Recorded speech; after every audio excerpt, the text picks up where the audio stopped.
Bonjour à tous, je suis Laetitia Indabalegel. Aujourd'hui, je vais parler de l'infertilité. Je ne vais pas parler de business ni de l'immobilier, je vais parler de l'infertilité. Beaucoup parmi nous souffrons de l'infertilité et certains ont honte d'en parler. Certains sont jugés, condamnés, des stériles et tout le reste des noms, ces oiseaux qui existent sur Terre. L'infertilité va dans les deux sens. L'homme peut être infertile pareil que la femme, ou alors les deux, ça peut arriver. Mais on ne peut pas condamner quelqu'un d'emblée de stérile si on ne va pas consulter un médecin, si on ne va pas faire les examens et tout pour savoir. Parce qu'il y a certaines personnes qui tombent difficilement enceintes, ou alors il faut le temps pour pouvoir tomber enceinte. Mais quand vous êtes déjà dans une relation ou en vie de couple 5 ans, 10 ans, 15 ans, et que vous n'arrivez pas à enfanter, il faut aller voir un médecin. Il faut aller voir les médecins. Les médecins, pourquoi? Parce que je ne vous conseillerais pas de voir qu'un seul médecin.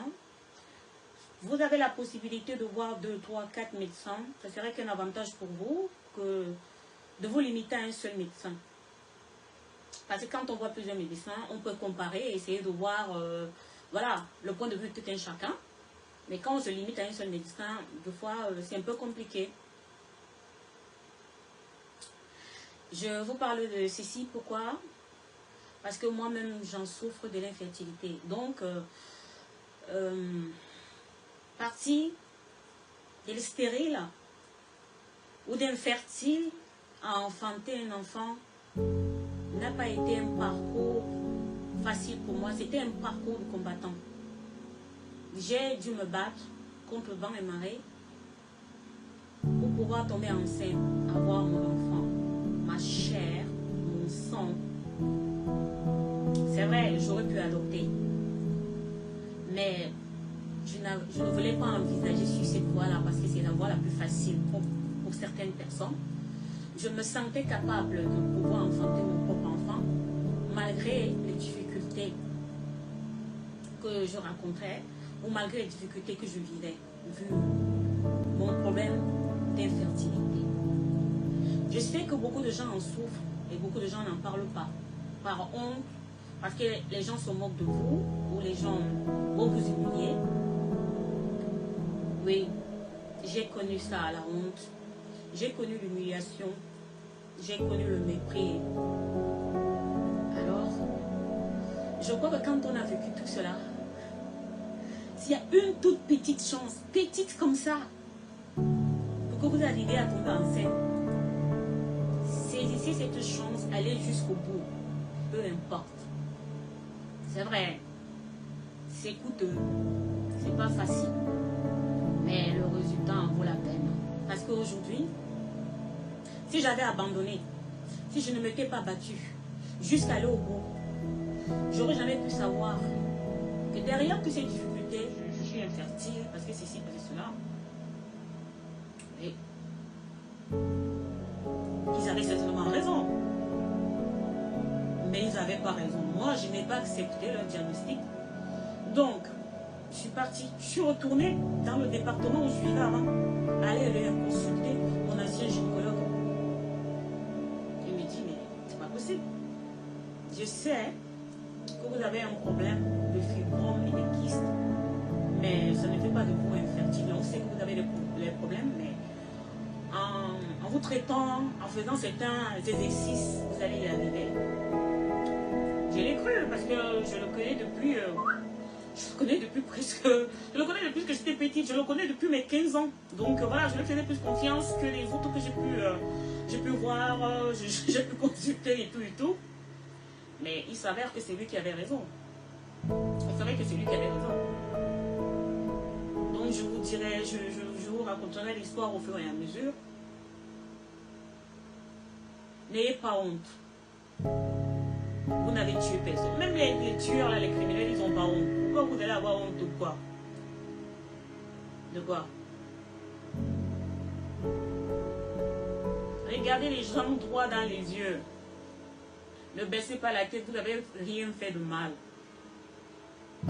Deux fois, on vous déclare même infertile, stérile, alors que ce n'est même pas vrai.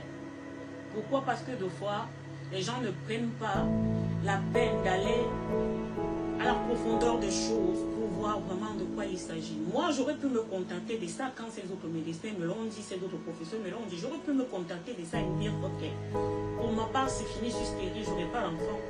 Mais je n'ai pas accepté leur décision parce que c'était leur décision, ce n'était pas la mienne. Moi, la mienne, c'était que je vais avoir mon enfant et je l'aurai. Et j'ai eu raison. J'ai eu raison. Donc, c'est pour vous dire, ne vous limitez pas simplement sur ce que les uns ou les autres disent. Allez vraiment à l'intérieur de la chose. Ne vous limitez pas à la surface. Creusez, allez-y. Comme j'ai eu l'habitude de dire, là où il y a les complications, il y a une bénédiction qui se cache derrière. Mais certaines personnes n'ont pas le courage. Quand eux, ils voient qu'il y a les difficultés, ils préfèrent s'arrêter là. Alors que c'est là où il y a les difficultés, c'est là qu'il faut s'approcher. Parce que là où il y a les difficultés, je vous le promets, il y a une bénédiction qui vous attend quelque part derrière ces difficultés-là.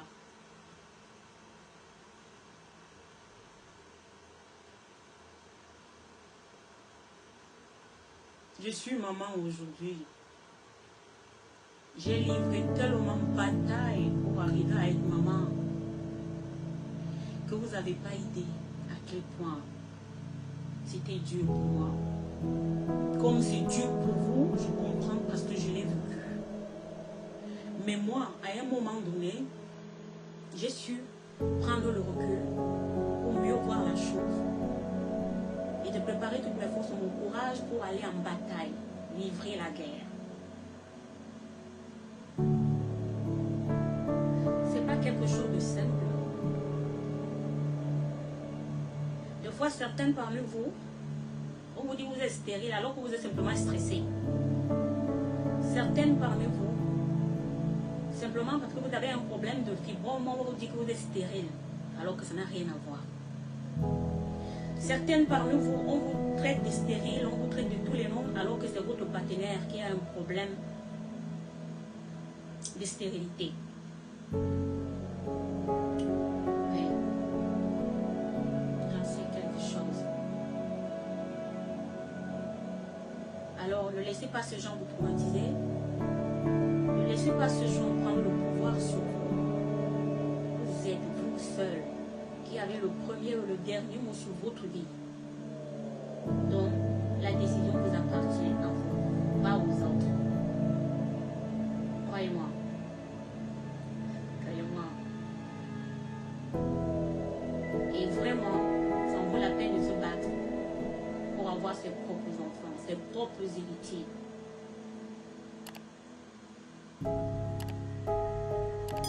Ne laissez pas les autres décider sur vous. J'ai vu les femmes accepter qu'on les opère parce que les médecins les avaient déclarées stériles, qu'elles ne pouvaient plus enfanter pour diverses raisons. À la place, on les a proposé l'opération, soit deux fois c'était l'ablation de l'utérus, soit des opérations qui parfois n'avaient vraiment pas de sens. Mais elles, n'ayant pas confiance en elles acceptaient de se faire opérer. Une fois que tu as accepté de te faire opérer, que tu as accepté qu'on t'enlève, qu'on te fasse l'ablation de l'utérus, pour toi c'est fini, tu ne pourras plus porter d'enfant. Tu ne pourras plus tomber enceinte. Pour les autres, là on opère à gauche, on opère à droite. Parfois aussi ça arrive qu'à un moment donné, vous ne pouvez plus tomber enceinte parce que vous avez accepté certaines opérations qu'il ne fallait pas. Donc, avant de vous décider, d'aller accepter d'aller vous faire opérer pour un oui, pour un non, prenez les avis de plusieurs médecins. Et maintenant, si 2, 3, 4 médecins tombent sur le même diagnostic, ok. Mais s'il y en a un qui vous dit non, peut-être qu'il y a autre chose. Essayez avec celui qui vous a dit peut-être pour voir. On ne sait jamais. Moi, c'est ce que j'ai fait.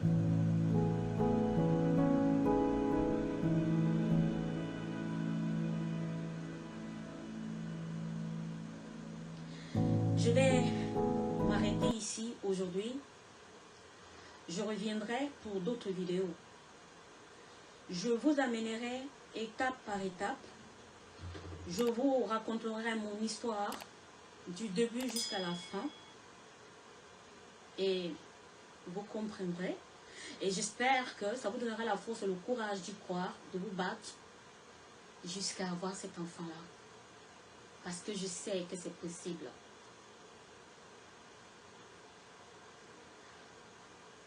Bonne journée à tous. Bon courage. Connectez-vous et abonnez-vous à ma chaîne.